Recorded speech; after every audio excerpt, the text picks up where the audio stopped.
Greetings to everyone. My name is Danny Davis, and I'm the chairman of the Congressional Sickle Cell Caucus. My illustrious and dynamic co-chair is none other than Congresswoman Barbara Lee, who proudly represents the 9th Congressional District of California, better known to many of us as Oakland. We're here today to discuss a very important topic that is very near and dear to my heart, and that is sickle cell disease. For many years, I've painfully watched close friends and loved ones who suffered in silence about this debilitating disease that we all know so little about. As a member of Congress, one of our constitutional duties is to enact federal policies that serve as the voice of the people through our representative democracy. However, because sickle cell disproportionately affects nearly 100,000 people of African descent in the United States, oftentimes their voices are left unheard or not even considered as we approach the conversation of rare disease that still plagues society. That is why I'm proud today to host the inaugural Sickle Cell Disease Braintrust, so that we can find out as much as we can on how the disease disturbs the normal flow of life for patients and their families.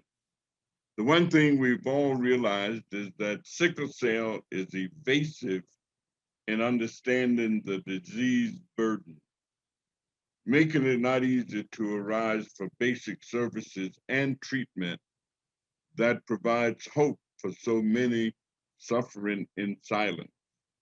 I invite you to our listening audience to sit back as I am delighted to present to you a mother of 3 daughters living with sickle cell, a physician scientist from Vertex Pharmaceuticals who is tasked with developing a one-time treatment for a potential functional cure.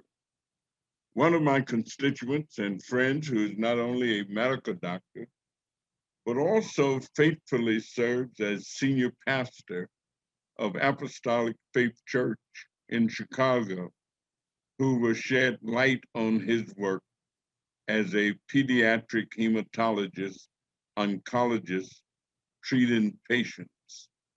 And last, but certainly not least, Mrs. Beverly Francis Gibson, the president and CEO of the Sickle Cell Disease Association of America, who will shed light with each of you on the role parents, patients, and advocates can play towards empowering those with sickle cell to live quality lives and raise awareness for a cure. Before we hear from our dynamic panel, I would like to first thank Vertex Pharmaceuticals for your generous sponsorship of the Congressional Black Caucus Foundation to host this brain trust. Please know that your diligent research and development work is helping to advance one of the most innovative cell and gene therapies to date, aimed at addressing the root cause of sickle cell disease. It is appreciated and met with the anticipation for a better tomorrow. This now gives me the opportunity to introduce Dr. Reshema Kiwani, who is the Chief Executive Officer and President of Vertex. Much of her career has been dedicated to improving the lives of patients, including the last 15 years through the development of new medicines. Since being at Vertex through her stellar leadership, She has led the company towards remarkable progress to bring new medicines to more cystic fibrosis patients around the world. And now Vertex is well poised to invest in other therapeutics for genetic kidney diseases, sickle cell disease, and beta thalassemia. Good afternoon. My name is Reshma Kewal-Ramani, and I'm the Chief Executive Officer and President at Vertex Pharmaceuticals. Vertex is a global biotechnology company headquartered in Boston. Our mission is to invest in scientific innovation to create transformative medicines for serious diseases like cystic fibrosis, beta thalassemia, sickle cell disease, and severe kidney diseases. We are a different kind of biotechnology company. We go after some of the most difficult scientific problems and always focus our efforts on addressing the root cause of disease. We believe our time and money are best spent on science rather than sales and marketing. For example, 70% of our operating expenses and 60% of our employees are dedicated to research and development. It's an important piece of who we are as a company. At the end of the day, our goal is to transform the lives of people living with serious diseases. It's a passion shared by every employee at Vertex. Patients are our true north. They are our single source of inspiration and motivation. Every decision we make and every step of the drug discovery process is with patients in mind. Today, I am grateful we have the opportunity to have this important conversation about the state of sickle cell disease in America. There is much that we can all do together to deliver a brighter future for sickle cell patients.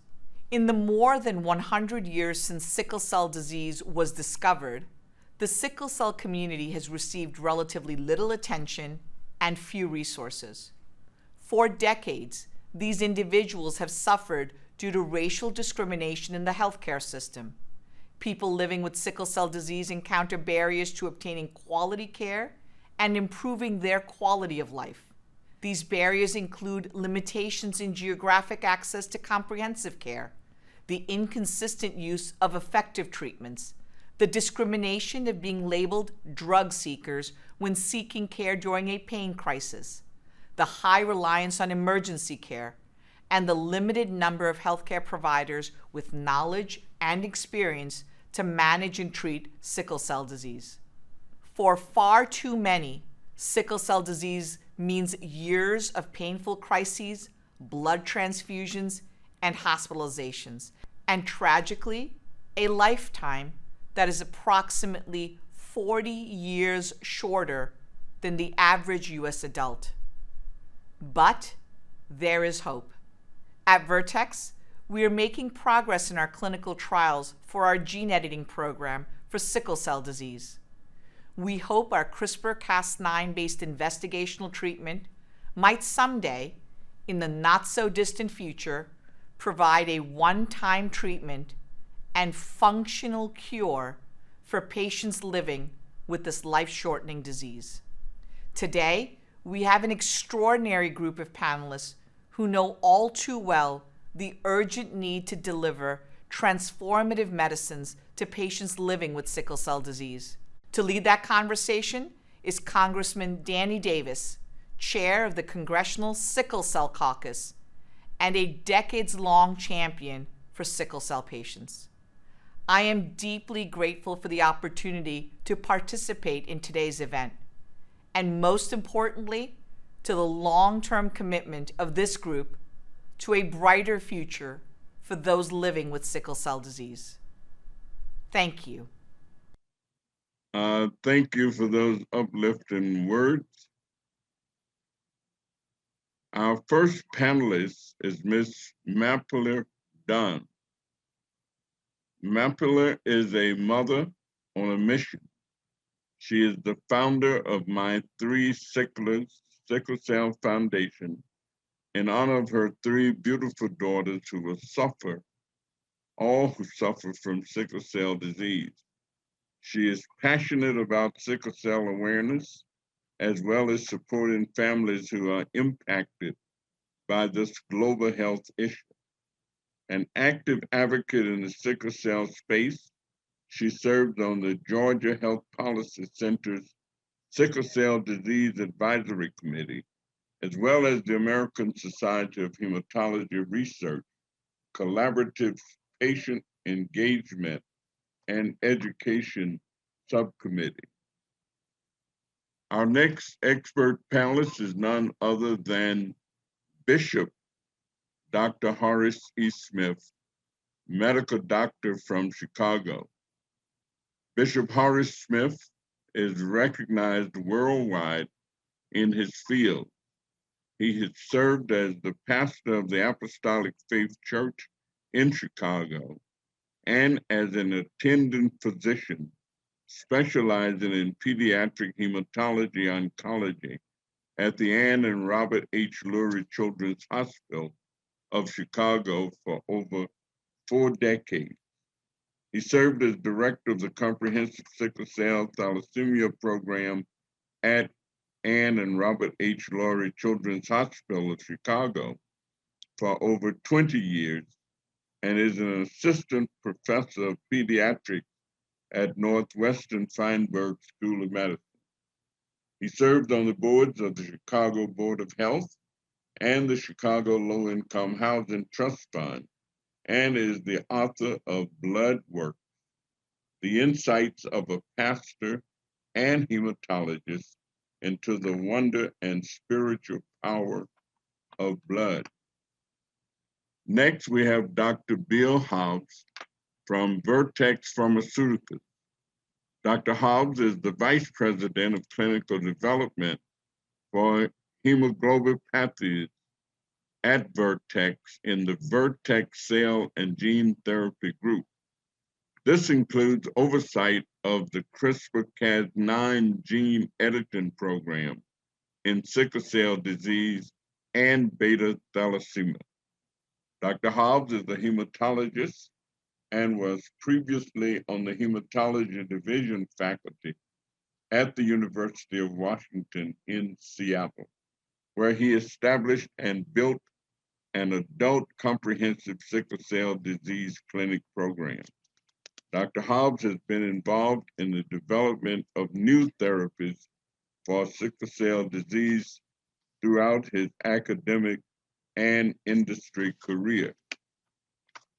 Ms. Beverly Frances Gibson, our last panelist, is Beverly Frances Gibson, who is the president and CEO of the Sickle Cell Disease Association of America, Incorporated.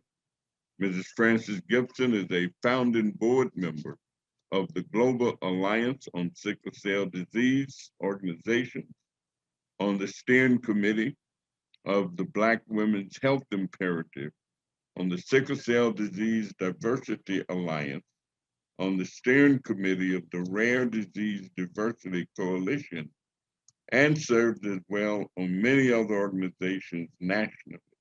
She is the recipient of several leadership awards and recently received a certificate of congressional recognition for her advocacy efforts. A native of St. Thomas, U.S. Virgin Islands, President Frances Gibson holds a BA in Public Relations and Communications and an MA in Industrial and Community Counseling from Eastern Kentucky University, Richmond, Kentucky. And now we go to our presentation. Thank you so much, Representative Davis, for that warm introduction. It is truly an honor to speak about my family's journey, navigating life with 3 daughters who all suffer from sickle cell disease, and the emotional, financial, and overall impact that sickle cell disease has on families. What about us? Such a simple yet loaded question. It was a question that a young sickle cell patient asked about 6 years ago at a sickle cell awareness event. We had all just listened in on a panel discussing living well with sickle cell, and it was time for questions from the audience. This young boy, who couldn't have been more than 12 years old, he stood up and, speaking into the mic, asked a question that I'm sure had plagued him for a long time. He started off by stating how he sees all the great things that people with other conditions have and how everyone fusses over them. And he wanted to know, what about us? As in, what about sickle cell? I was struck by his question then, and it continues to inspire me by such a profound yet simple ask, even all these years later. What about us? As one would imagine, life with 3 children with sickle cell disease is very challenging. And so, as I thought about the burden that this disease has on my family, I was flooded with memories of some of the struggles we've endured along the way. Struggles that have sadly become part of our normal. For example, I thought about when my children were younger and the struggles of being in and out of the hospital. I was that parent who sometimes had 2 kids in the hospital. Or sometimes I will be coming home from the hospital with 1 child and have to take the other one in to be admitted. As if that was not enough of a challenge, dealing with employers who were insensitive to our plight was worse. I was fired from a few jobs because I chose to be with my young children who were in crisis. I thought about my young 7-year-old daughter who had a stroke while she was in school and how that has forever changed our lives. You know, not a lot of people think about children having strokes, but sickle cell disease is the leading cause of stroke in children. Many children and adults with sickle cell struggle with the physical, emotional, neurocognitive effects of strokes. In the case of my daughter, for the last 8 years since her stroke, she's had to have monthly blood transfusions. She's had about 10 surgeries, one of which was a major brain surgery.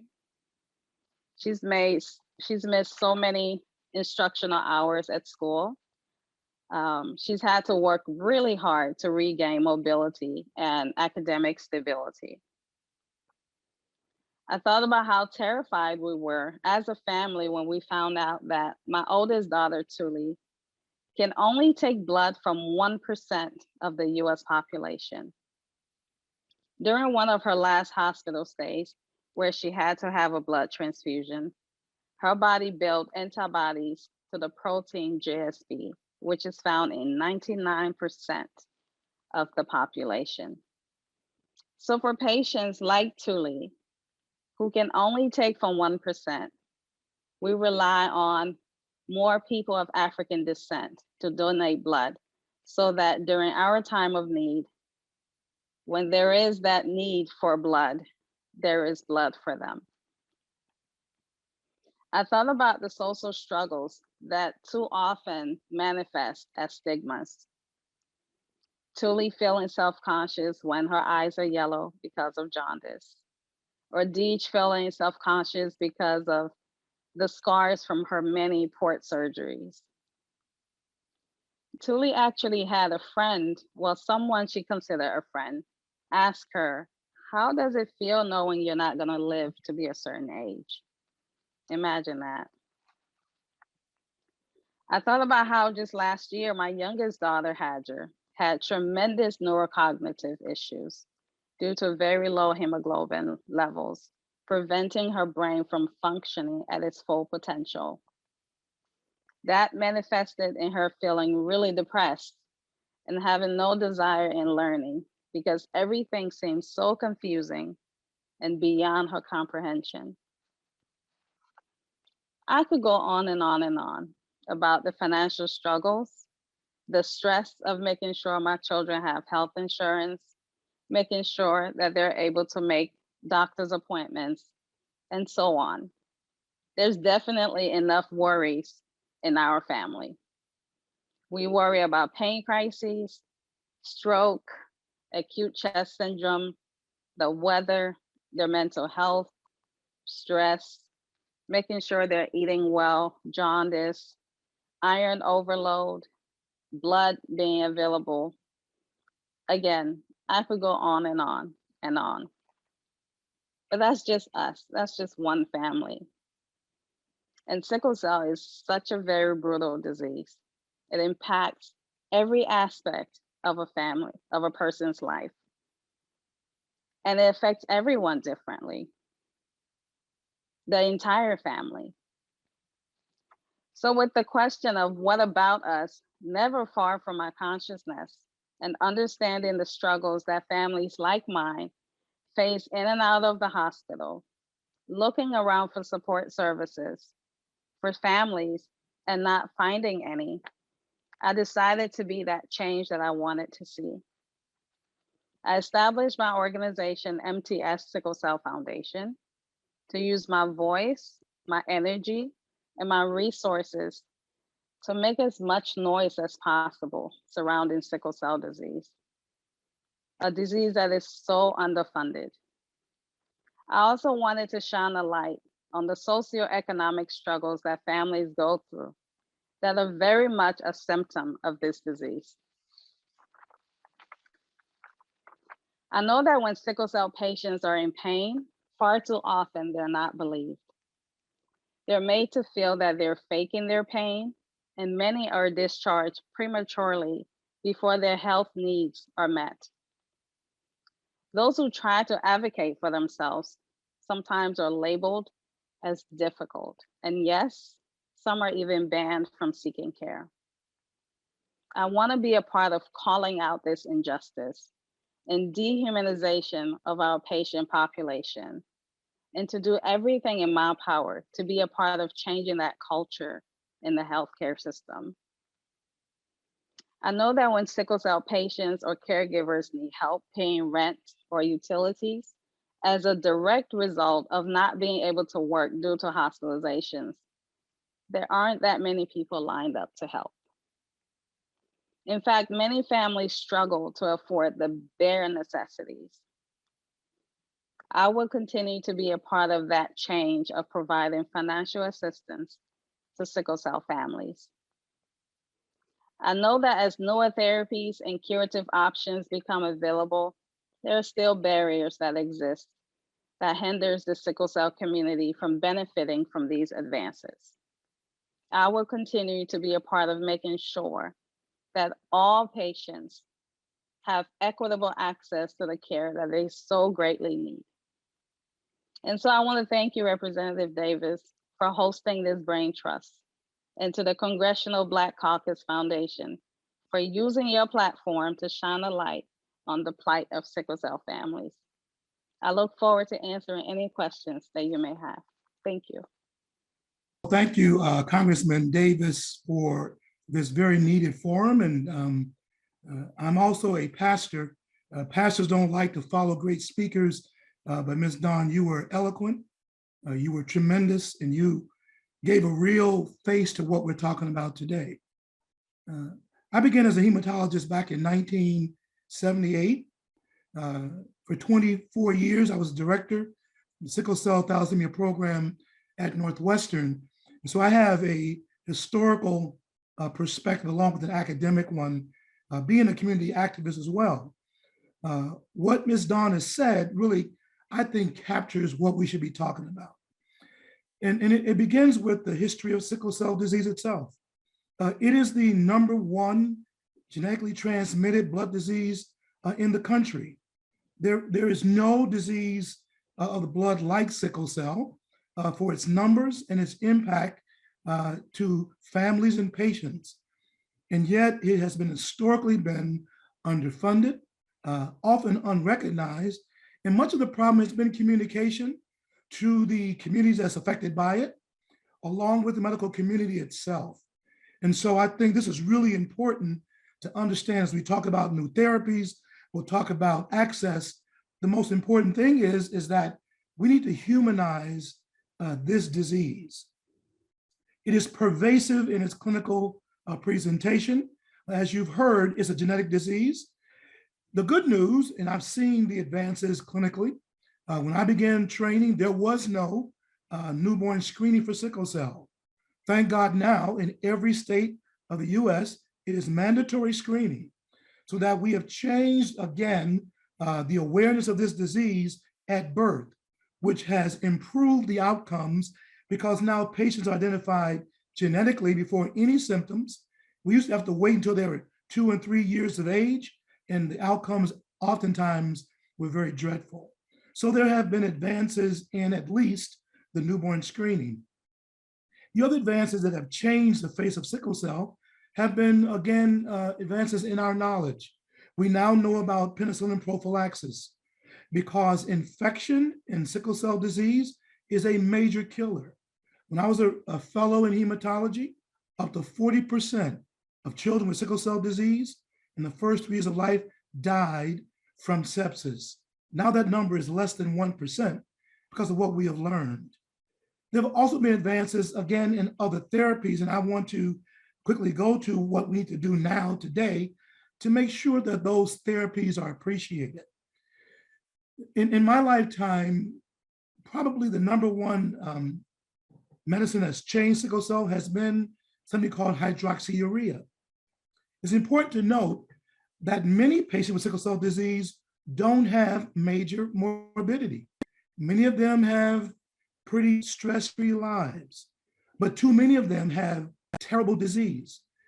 We can appreciate this, that the effect of this disease happens in any part of your body where there's blood. We all know this, it's very simplistic. There is not an organ system, there's not a part of your body that can exist without blood. So if you have sickle cell disease, literally any organ system can be impacted in a major way, from your brain to your heart, to your lungs, to your kidneys, to your liver. Every single organ system in some patients are major areas of morbidity with sickle cell disease. And yet we have not targeted funding nor clinical impact for those organ systems where people have these diseases. I heard us talking about Representative Davis early on about things like kidney disease, that again, children with sickle cell disease very quickly lose their ability to concentrate urine.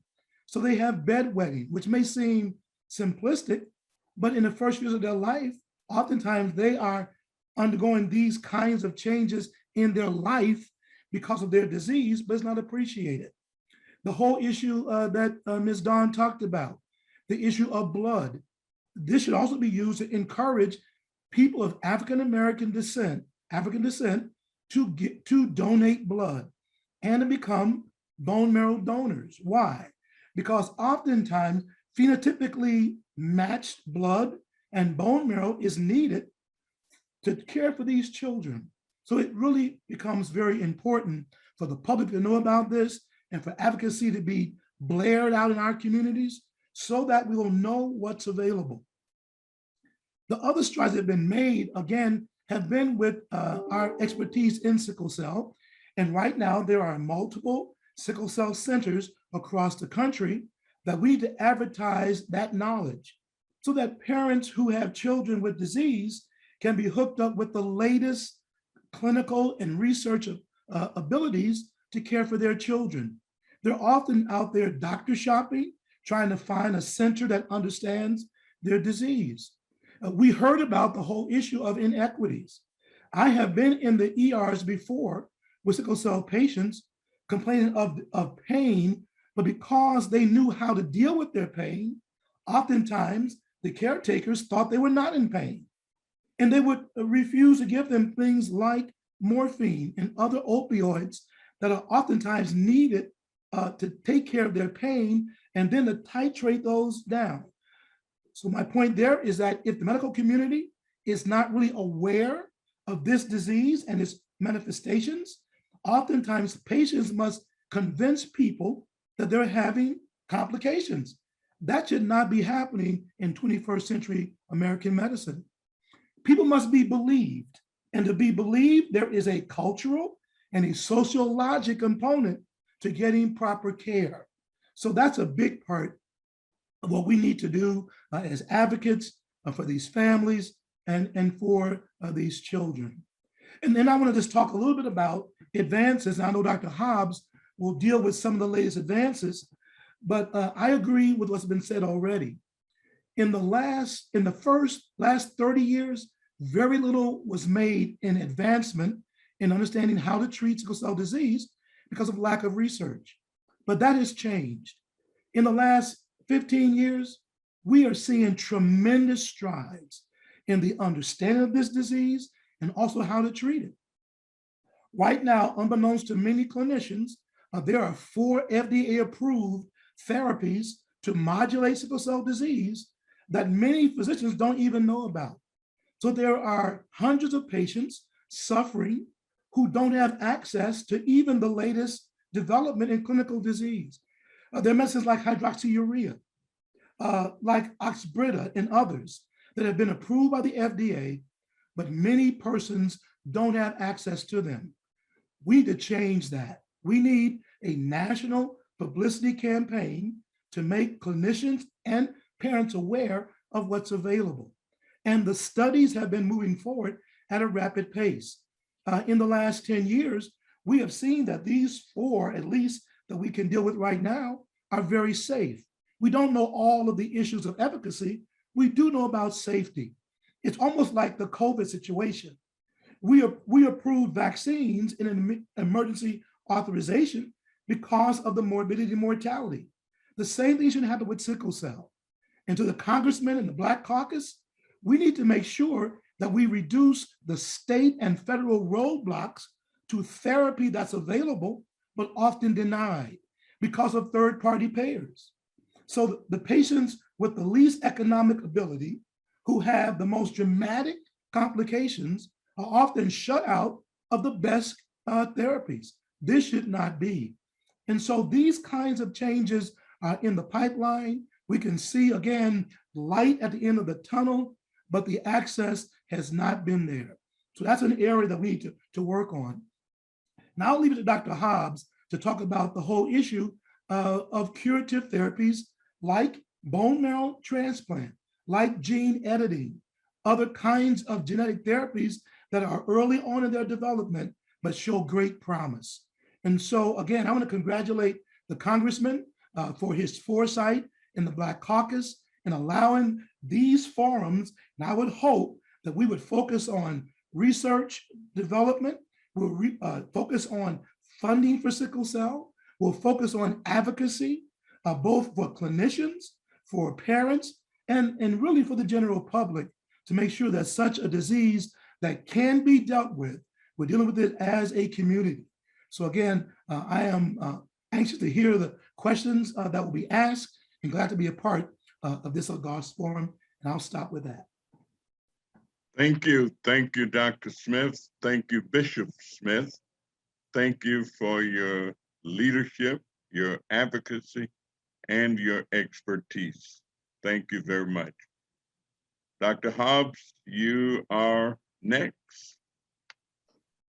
Thank you, Representative Davis, for this opportunity to speak at the forum. This is really an honor and a privilege for me, and I appreciate the panelists too for their openness and their passion.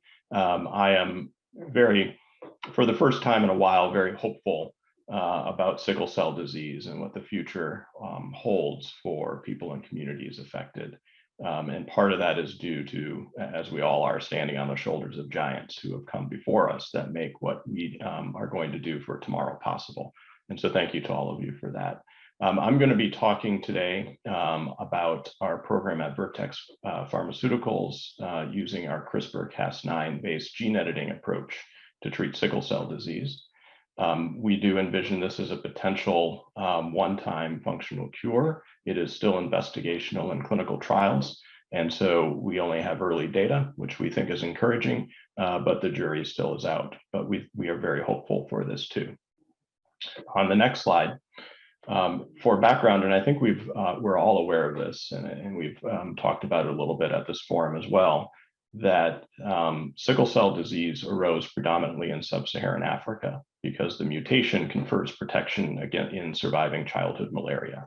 And so in the United States, what this means is that most people affected by sickle cell disease are of African descent, either from migration patterns or forced migration patterns, depending on what point in history their ancestors came over. This has had attendant consequences in the United States with access to care and resources attributed to sickle cell disease, as Dr. Smith was so elegantly outlining.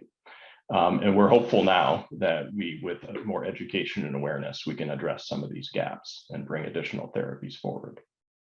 The program at Vertex, on the next slide, is based on an important observation, which is related to fetal hemoglobin, or HbF, as I'll often call it. Fetal hemoglobin is the type of hemoglobin that we all express during fetal development before birth.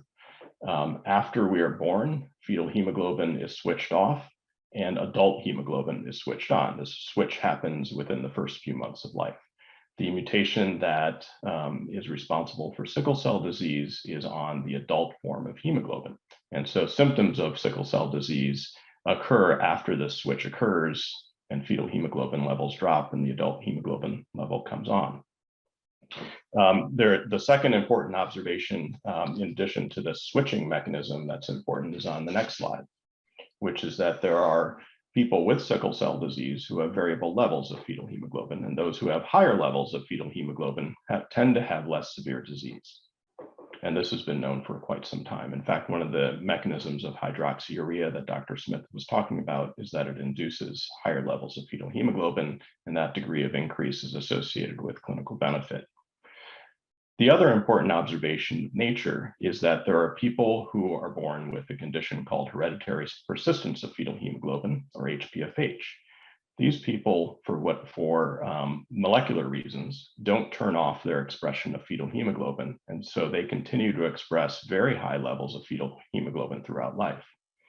And this is important because there's no detrimental consequence that's been identified to having high levels of fetal hemoglobin.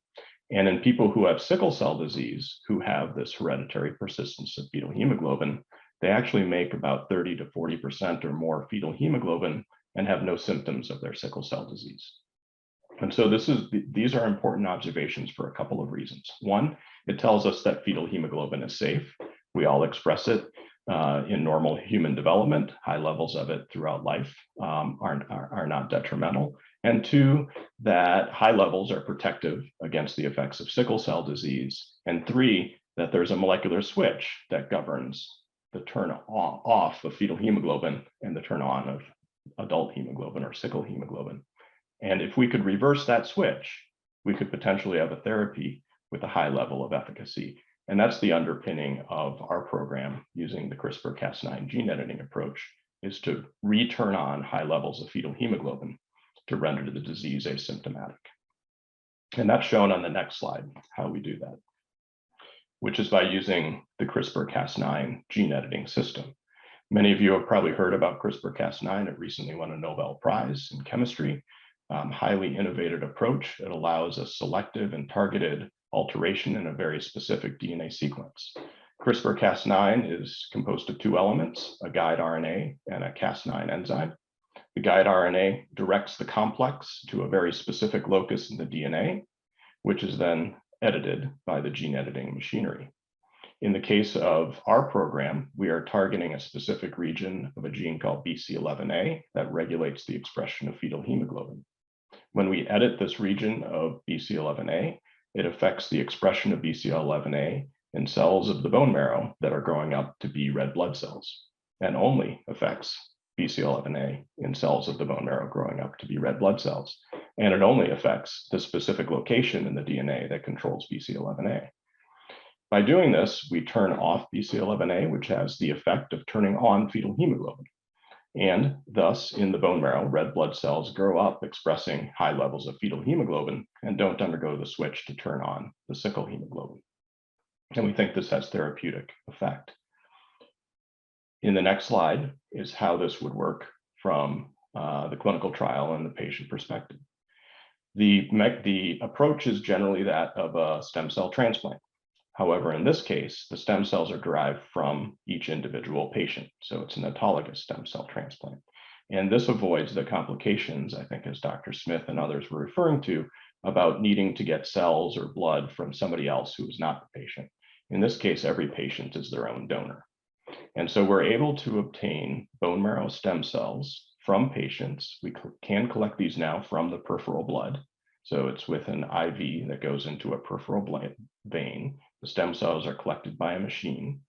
The true stem cells, which are often called CD34 positive because they have a protein called CD34 on their surface, are isolated.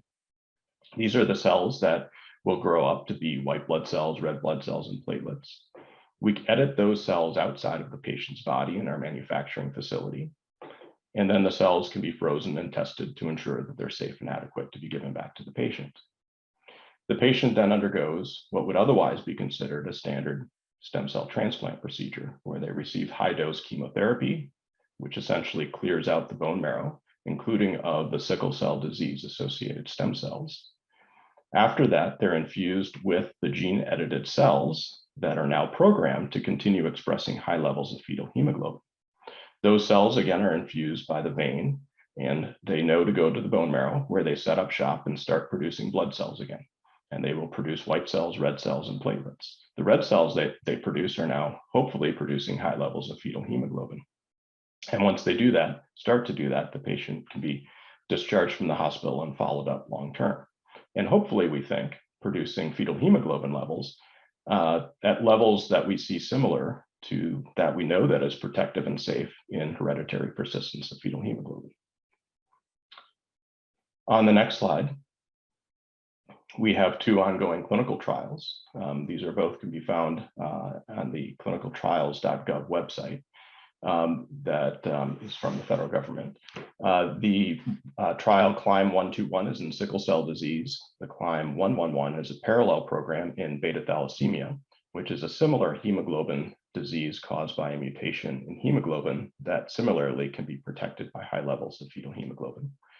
Both studies are independent and ongoing, enrolling subjects over the age of 12 at the moment. After people are followed for 2 years in these studies, they then enter a long-term follow-up study, which we call the 131 study, which follows them for another 15 years. This is a highly innovative therapy. It's the first ever gene editing therapy to treat a human genetic disease. And that explains why we're completing this long-term follow-up to really understand what the long-term consequences are, both for efficacy, how good it works, and for safety. And I'll keep my remarks short. Many people know that there's nothing I like talking about more than sickle cell disease. Awareness and education is always key, but I think that I'll stop here. On the next slide, I just want to make sure that I point out that these genetic therapies are really the wave of the future. There are many coming in many different types of diseases. I think that our program, while it's the first in human genetic disease, will not be the last. I think it's very appropriate that the first one is in sickle cell disease. I think for the first time, sickle cell disease is really being the pioneer and leading the next wave of technology for treatment of human disease. And we're very proud of that. And so thank you to all of the families and physicians and all of you who have been involved with sickle cell disease and in our program, for those who are. And I'll stop my remarks there. And again, thank you to Representative Davis and the Congressional Black Caucus for holding this forum. And thank you to all the participants and the panelists. I look forward to the discussion. Thank you, Dr. Hobbs. And now we will go to our last presenter, Ms. Beverly Francis Gibson, President and Chief Executive Officer of the Sickle Cell Disease Association of America. Thank you so much, Representative Davis, for having me. I am honored to be a part of this brain trust for a number of reasons. What you didn't know as part of my introduction is that I'm also a family member. So I have a cousin that died of sickle cell disease when I was in high school. I grew up in the Caribbean. And as many of you know, within our families, we do not discuss things that are happening within our families. So to my dismay, my family never discussed my cousin's death to this day. We never discussed his sickle cell disease. We never discussed how it impacted our entire family. And so I bring that experience to SCDAA because I recognize that if my family was not discussing what was happening and had happened within our context, imagine other families who were not discussing it as well. So as the president of SCDAA, I am honored to serve because I recognize that I have a role to play and that my passion for increasing awareness about sickle cell disease extends beyond our borders. SCDAA, which was created in 1971, was developed as this national organization to promote sickle cell disease awareness and education. We have expanded our role to ensure that the community understands that we need to have a voice and a role in terms of what it means to live with sickle cell disease every day. As I've traveled across the country, I started in 2018, and one of the things that I was committed to doing was that I needed to meet with families and individuals impacted by sickle cell disease. And as I traveled across the country, I will tell you that people were sobbing. They said, no one shows up for us. No one believes us. No one supports us. And I wanted them to understand that that was not true, that there are organizations and there are individuals like Marpella, like Representative Danny Davis, like all of the folks listening to this presentation, that there are people who are working tirelessly every single day to ensure that the voices of sickle cell patients and their families are not lost, that are advocating on behalf of them, because we know that in order for change to happen anywhere in this country, that we have to have people who show up and speak up and advocate, and that it is not something that we do just once or twice, but it is something that we have to do consistently. At SCDAA, we received a HRSA grant, $10 million grant for sickle cell disease follow-up screening, newborn screening follow-ups. And we developed a national infrastructure with 17 community-based organizations to ensure that every family in this country, once their diagnosis was received, knew that there were resources and information and medical homes available for them. We also trained community health workers. Why? Because community health workers are trusted individuals in the community. We have trained over 250 community health workers to work with our 53 community-based organizations to provide resources to families directly in their homes. And so once someone is trained, they're directly impacted because they now have employment and they can go and help other families with their needs that they have. During COVID, we conducted a survey of sickle cell disease families across the United States. We had over 650 respondents. And what we learned was that individuals were suffering from increased anxiety, increased depression, and increased isolation as a result of the pandemic. So in response, SCDAA provided funding. We had a mini grants program that we distributed over $350,000 to our member organizations so that families could have water, they could get thermometers, they could get their basic needs met, we could pay their rent. And some of our essential employees who needed childcare, that they could be provided. I will tell you that I am honored to serve as the president, not because it's a figurehead position, but because I live this every single day with the patients and the individuals that I meet. I have given everyone my phone number, and I have individuals who are texting me on the weekends, telling me that they're being escorted out of hospitals, of emergency rooms by police. And that should not be in our country.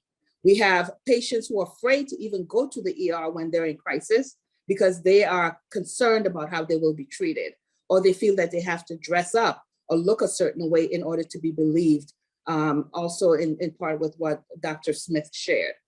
This is unforgivable and unconscionable that we should have this situation in this country at this time. 2021, we should not even be talking about this. But yet, as I have met families across the country, they have told me that they did not believe that sickle cell disease still exists.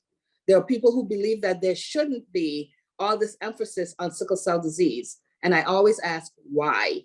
We don't see this with Crohn's. We don't see this with thalassemia. We don't see this with other cancer. We don't see this with other diseases. When patients show up at the ER, they should not have to fake or be a certain kind of way to be believed or to be helped. And I believe that with advocacy, all of our patient advocacy groups working together and our leaders working together, our doctors working together, that's the only way we will see change happen effectively across this country. And so I speak up on behalf of the individuals who are not here anymore. I used to keep a list of all of the warriors that we have lost since I started in 2018. And from one year to the next, it was appalling that 20 and 30-year-olds are dying from sickle cell disease because they have not only given up, but they've also lost hope.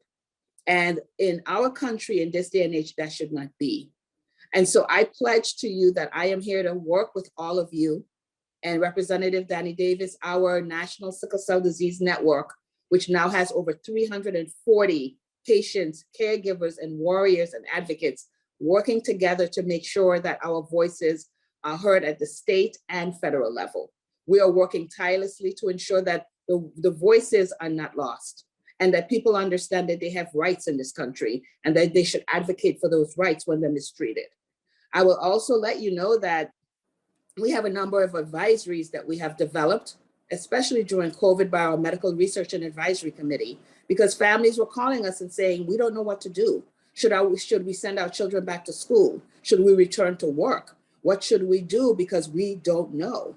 And with telehealth and telemedicine, I would ask that we continue to provide those services to families, because now families are saying, I don't have to get on a bus and travel for 2-3 hours to see a physician or to get help from a provider.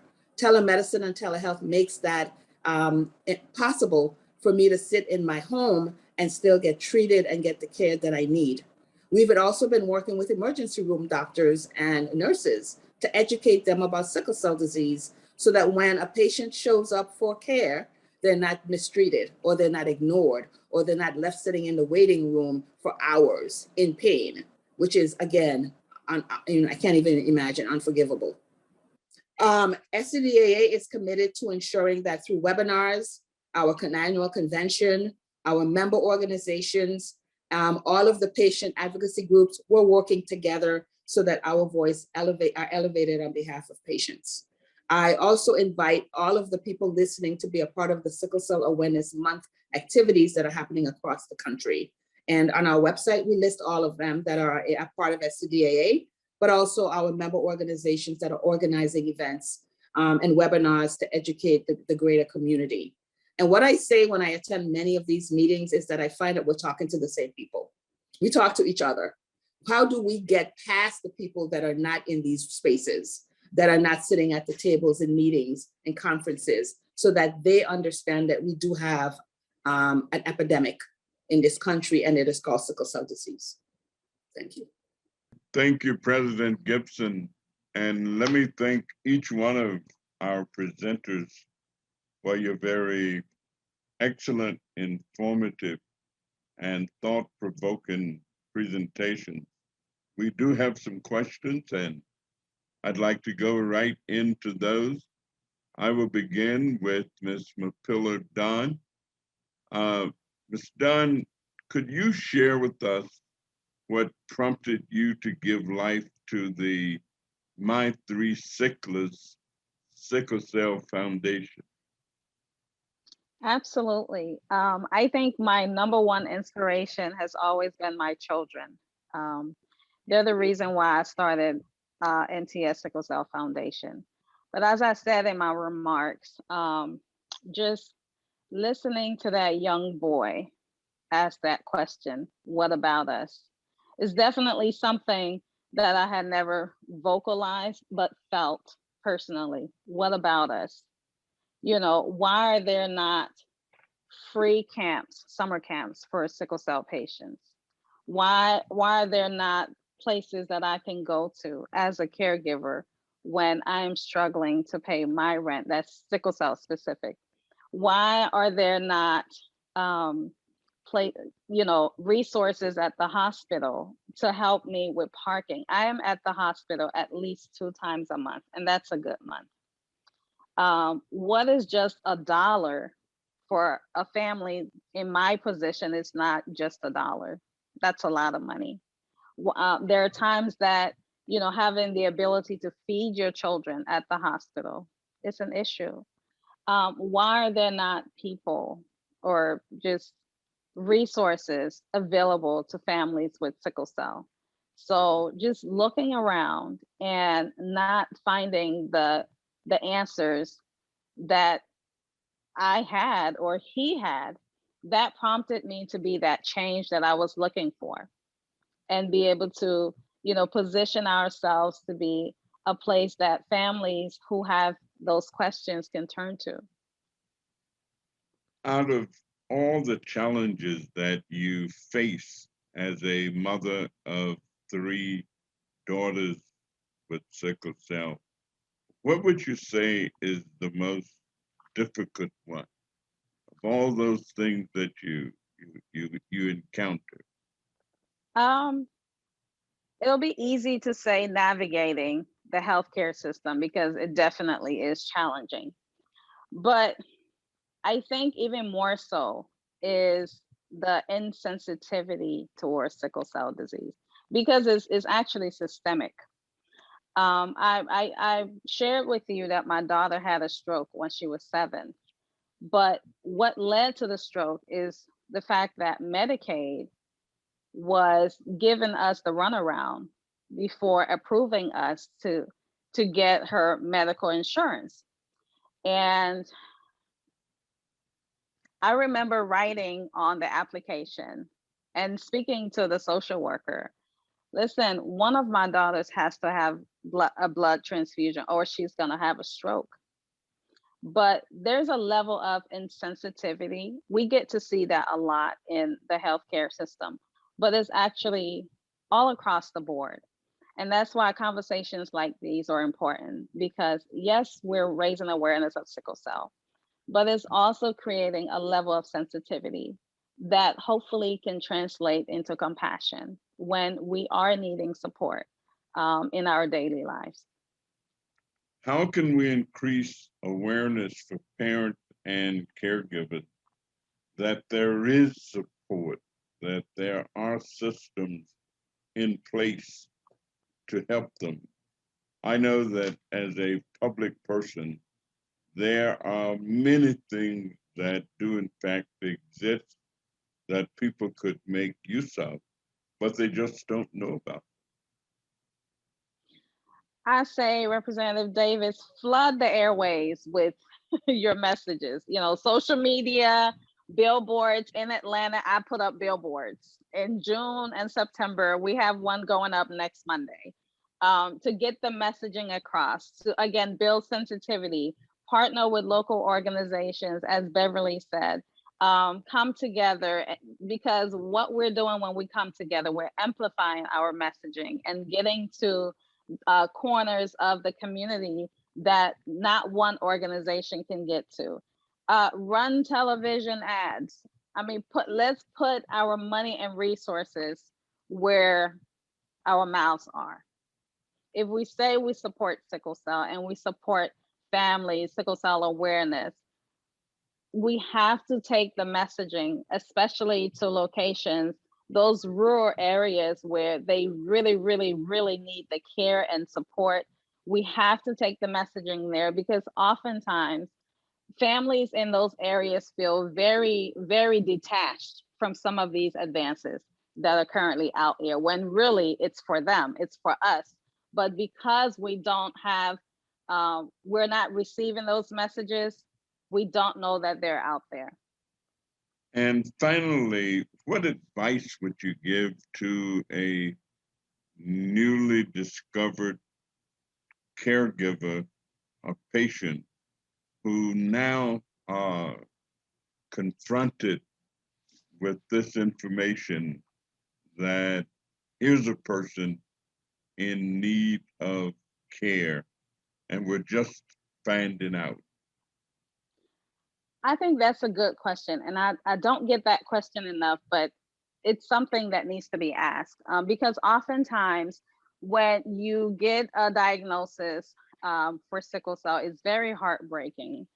Um, and it's usually because most people who are familiar with sickle cell, it's either because they knew someone who died from sickle cell or they knew someone who's always in the hospital.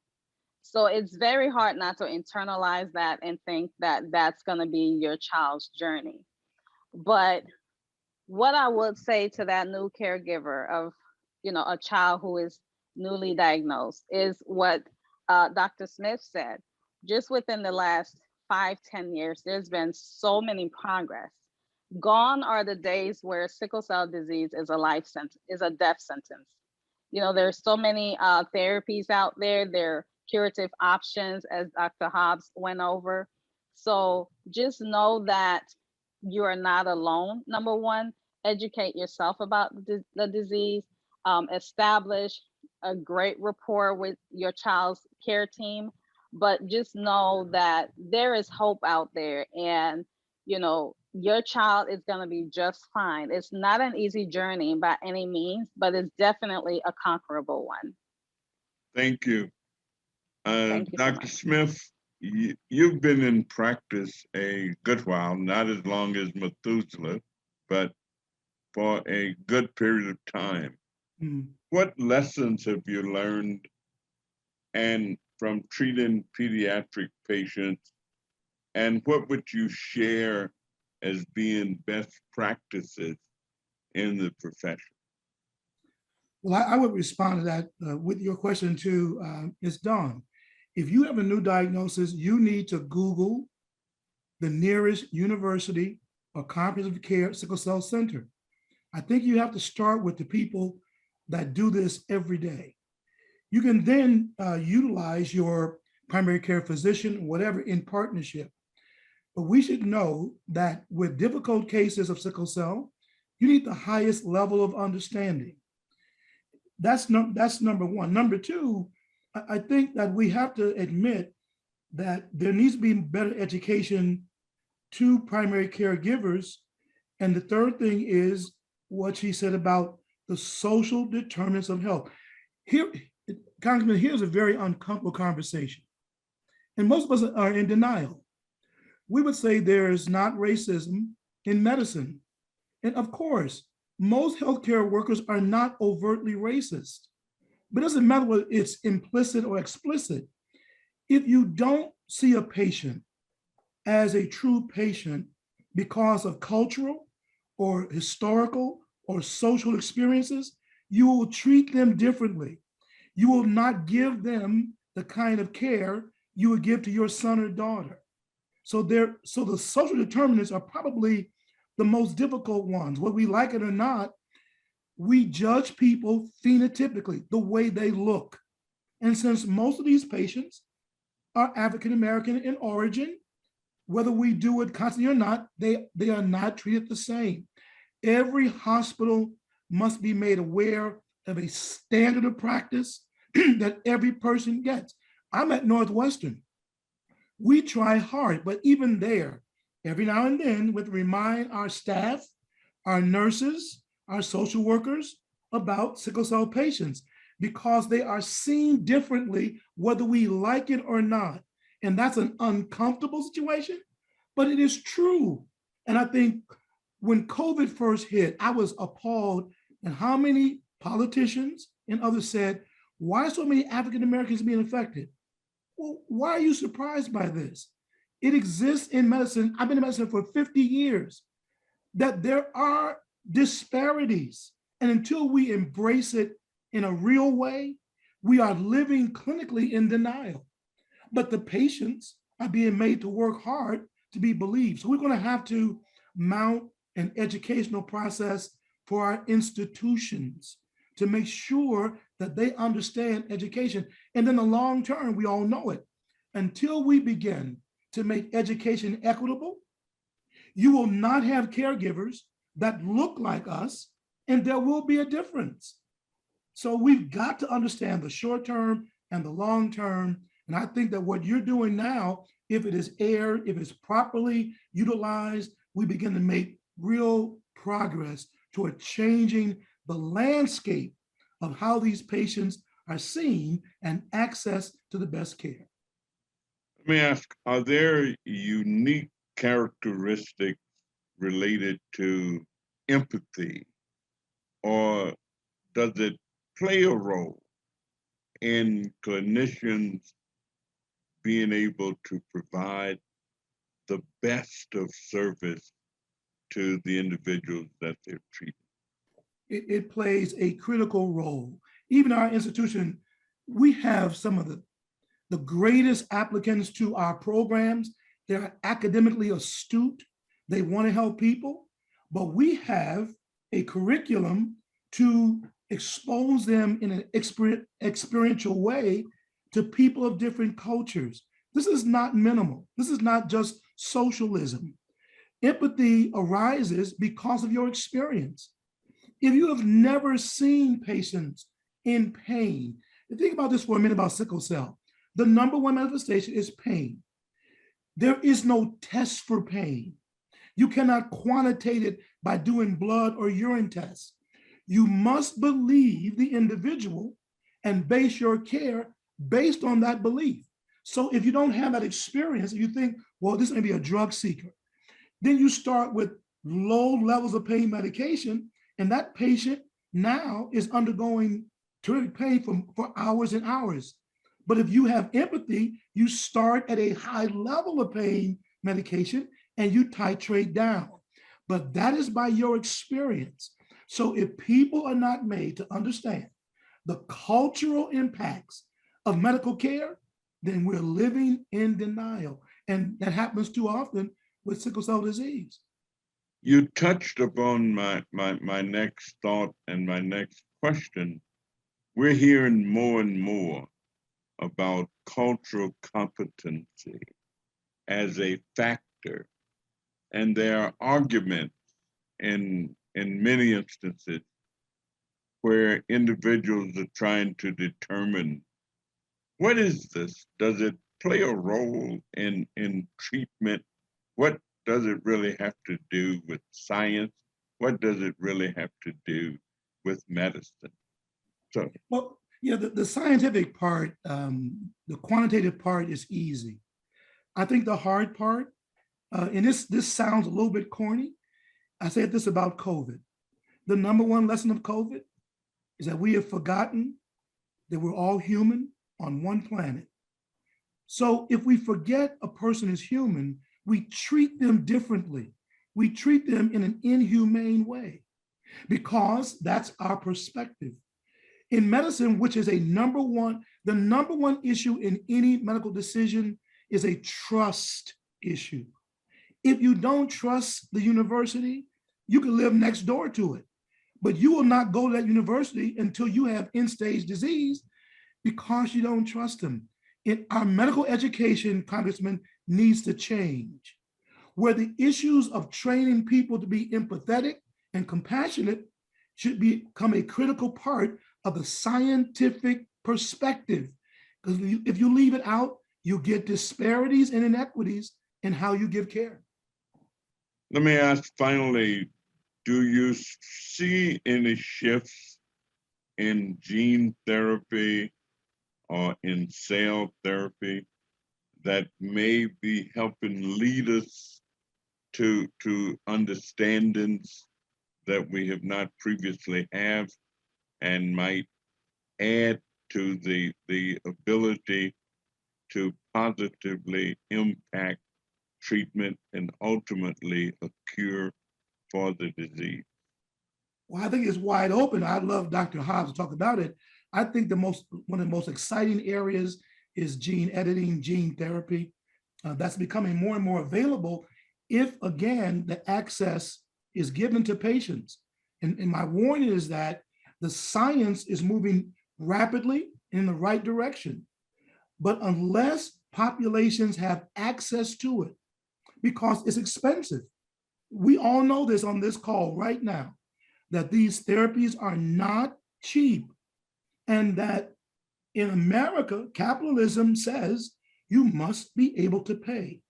Here's a population which is impacted in a negative sense economically, but needs a therapy that is one of the highest cost therapies.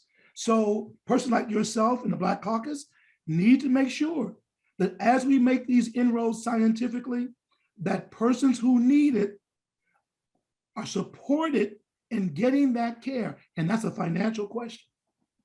Sounds like you are a big supporter of research and the willingness that we need to add resources to Medicaid and other forms of payment so that we can adequately pay for the treatment of these diseases. Congressman, you have asked and answered the question. You know, we've got to look. I live in both worlds. I was educated in the highest institutions, so I know the issue of diabetes advocacy, of cystic fibrosis advocacy, of all these diseases. Look at the percentage of monies that's utilized for sickle cell. It is the most pervasive blood disease with the least amount of research funding. That has been changing, but it needs to change even more on the research end and, as you said, on the pay end. Who's paying the bill? The bill has to be paid, and the patients and families cannot be expected to pay the bill. Well, thank you very much, and I'm going to have to come and hear you preach again too. You do both. Thank you, sir. Thank you. I'm going to sign off pretty soon. I have a patient to go see, but thank you very much. Thank you. Dr. Hobbs, you're next in the questioning round. Let me just ask you, Vertex has done a wonderful job with dosing the first 30 inaugural patients receiving the CTX-001. What are the next steps that we can expect in this process to help move towards an FDA approval so that it can come to the commercial market for patients living with sickle cell? Yeah, thank you for the question. And I just have to say, I'm appreciating all of the remarks from the prior panelists as well. They're all still running through my head and probably will for a while, a lot to think about. For our program, we're really appreciative to the interest and support that we've had for our program. I think part of that comes from that the biology of what we're doing makes sense. And I think the approach is understandable, and most people are really excited by the opportunity to participate. For next steps, we're still early on in getting our data. We are enrolling more patients, following more patients longer term. We've been fortunate to have discussions with the FDA. We've received a designation from the FDA that is given to highly innovative and groundbreaking type programs like this. It's called RMAT, or the Regenerative Medicine Advanced Therapies designation. And it allows groups that have it to have more discussions with the FDA about the programs and what it will take to go through an approval process. And so we've been engaged in those discussions. We look forward to more. And at some point, we hope to have a package of data together that will be more clear in demonstrating the benefit of CTX-01 and its safety. And that will only come with time. But we're excited about it. I think, we also are interested in many ways. This is, amazingly enough, this is the today of sickle cell disease, on the cusp of a novel gene editing program, the first ever in a human genetic disease. But we are also focused on the tomorrow as well. And we know that there are things about gene therapy for people with sickle cell disease that need to be improved. And we're interested in out innovating ourselves and moving towards even next generation type programs in the future as well. And I think that is one of the messages that I would have today, is that we've done a lot of work, we've gotten a long way, but our work is not done yet. And I know that there's a lot of people on the panel, yourself included, we're not done talking or doing things just because we may have accomplished a few things already. We have more to do. Thank you. Your background as a hematologist has been instrumental in helping you maintain success within Vertex's cell and gene therapy pipeline development.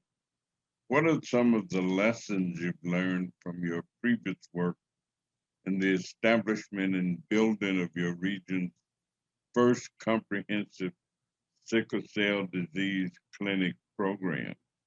And where did you get your passion for hematology from? Yeah, I often say that the only point to any other organ system in the body is just so that blood can go through it and deliver oxygen and nutrients to it. The blood is the most important constituent of the body.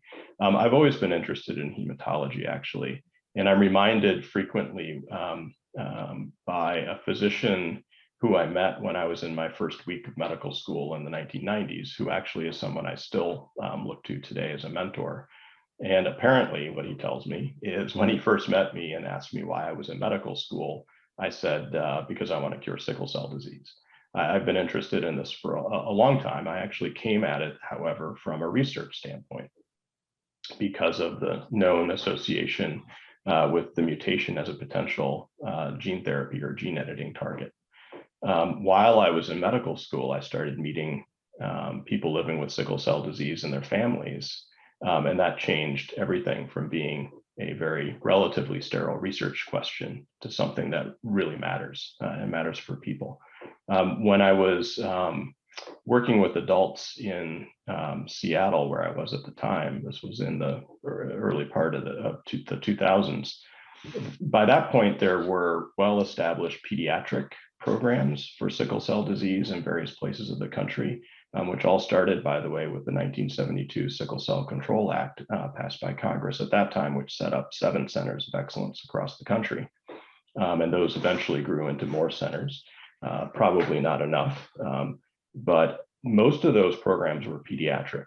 And so when I started seeing adult patients with sickle cell disease and dealing with the long-term complications, it became really apparent that there were really limited options, and that all of these stories that we've heard about how people are treated, or more appropriately in many cases not treated, were even more evident in the adult side. And I think one of the things that really struck me about sickle cell disease is, why do patients have pain? Where does it come from? Well, we know that sickle red blood cells are sticky, and they're more sticky than other red blood cells, and small blood vessels in the body become blocked. Downstream tissues don't receive nutrients and oxygen, and they're starved, and they infarct. And this is the same mechanism that we all know happens in a heart attack, where a vessel in the heart is obstructed, and it's incredibly painful. We know about crushing substernal chest pain, and it's an absolute medical emergency. Someone comes into an ER with chest pain, there is no delay in their care. A sickle cell disease patient coming into an emergency room with pain is having a heart attack. It may not be in the heart, it's in some other part of the body, but it is similarly a medical emergency. And so I've always felt that treating that pain immediately, treating it appropriately, was an absolute emergency, in the same way as a heart attack was. And working with emergency rooms and clinicians and staff and patients and families and developing care pathways was actually remarkably effective on a small scale of making some of those changes for some patients. Well, thank you so very much. And I think that you're at the heart of research information that you're bringing to the forefront. And I certainly appreciate what you and Vertex are in fact doing. We'll go to our last person, President Gibson. Let me ask you, what can parents, patients, and community advocates do now to raise awareness of sickle cell disease and the need for a new FDA-approved cell and gene therapeutic that is Medicaid and Medicare reimbursable in the near future? I would say that telling your story and telling it often is one way, because what we have been discussing this afternoon is that many times people don't understand, they don't know the stories of sickle cell patients, caregivers, and advocates. Get involved. As Mapila said, she looked around when she was looking for services in her community and there were none, so she started an organization. But many people don't have the means to do that, right? Or the wherewithal to do that. And sometimes there are organizations that they don't know about in their backyard. So get involved and learn about what is available and then get connected to those organizations.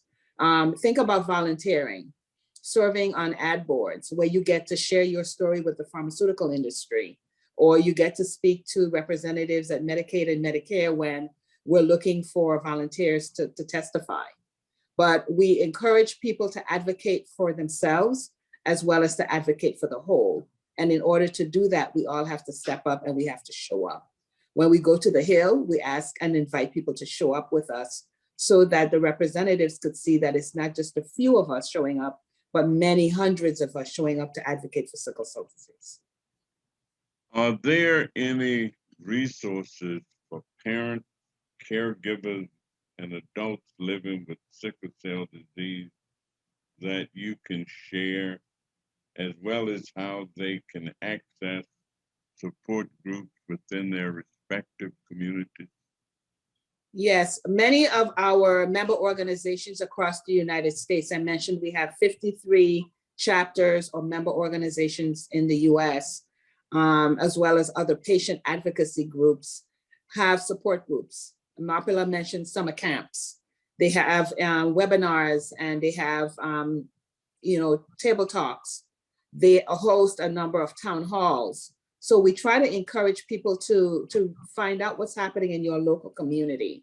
And if you can't, reach out to patient advocacy groups like SCDAA, like Mapila's, like the SCD Consortium, to find out what's happening in our communities. Social media is also a very powerful place for warriors and for caregivers to get information. The sickle cell disease community is very vocal and very present on social media. So literally, if you Google sickle cell disease advocacy, I am sure you will receive more information than you know what to do with. But reach out to existing organizations with trusted individuals and ask them for the information. We refer people all over the United States for care and for help and for information. There doesn't seem to be as much awareness promotion as I recall in the 1970s when I worked with the University of Illinois and with the University of Chicago. As a matter of fact, Valerie Jarrett, who was assistant to President Obama, her father was a sickle cell expert and had a project for 10 years. I worked with Dr. Maurice Rabb at the university, who was a hematologist at the University of Illinois. And there seemed to have been much more awareness promotion taking place. What can how do we really get the interest in a real pronounced way back up to what I remember taking place at that time? I also remember that all of the federally qualified health centers that were being called community health centers at that time, they were all doing serious screening for their patients who came. We screened at one that I worked at. Every patient almost that came in, we would do a screening to see if they had. So what do you think about raising the roof? Yeah, I definitely think that we need a national campaign focused on sickle cell disease, and it needs to be all year long. It can't just be on June 19th And it cannot just be in the month of September, which is Sickle Cell Awareness Month. It needs to be consistent, it needs to be long-term, and it needs to be in partnership with all of the organizations, all of the groups that are involved with sickle cell disease, because collectively, that's how we're gonna make a difference, and we're gonna get people to listen. We have to do it in a concerted way, strategic way, and we have to do it together. Well, thank you. Thank you very much. And Thank you. I want to thank Vertex. I want to thank the Congressional Black Caucus Foundation for giving us the opportunity to raise these concerns, to hear from a tremendous panel of experts. As a matter of fact, the more I listened, the more I wanted to keep going and keep going, the more I wanted to hear more. So I thank each and every one of you. We look forward to all those things that we're going to be doing Sickle Cell Awareness Month and participating. I'm going to encourage everybody that's viewing and listening to be as engaged as you possibly can. I think we've made tremendous progress, but I think there's much more progress to be made and to be had. I kind of close that if you get too carried away, something my mother used to tell us, if you get too carried away with what you've already done, you'll never realize how much there is to do. So while we have experienced some great advances, tremendous work has been done, but there is still much more work to do. So I can't thank each one of you enough. Again, thanks to Vertex, thanks to the Congressional Black Caucus Foundation, and please have a wonderful day or evening, depending on where you are and what time you might be viewing or listening to this presentation. Have a good one, and thank you. Thank you all.